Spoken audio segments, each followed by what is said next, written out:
Hello everyone, আরেকটা ছোট্ট mini blog নিয়ে চলে আসলাম। তো এই সকালবেলা ঘুম থেকে উঠে এই মুরগিগুলো তোমাদেরকে দেখালাম। তো এগুলো হচ্ছে আমাদের বাড়ির মুরগি, পোষা মুরগি। তো ওদের খেতে দিয়েছিল মা, সেই জন্য তোমাদের সঙ্গে একটু শেয়ার করলাম। তো তারপরেই মা একটা হাঁস নিয়ে চলে এসছে। আজকে হাঁসের মাংস রান্না হবে আমাদের বাড়িতে।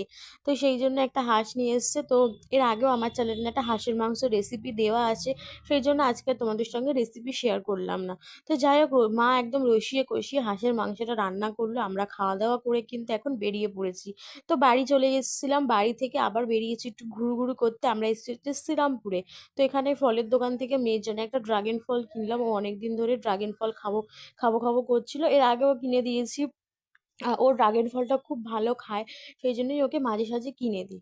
তো তারপরে এখন আমরা চলে এসেছি হচ্ছে একটু চাউমিন খেতে। ঘুরতে বেরিয়েছি, কিছু না খেলে চলে বলো? তো যাই হোক, এখানে এক প্লেট চাউমিন নিয়ে এখন বোন আর আমি মেয়ে তিনজনে মিলে খাচ্ছি। চলো আজকের মতো এই পর্যন্তই। ভালো লাগলে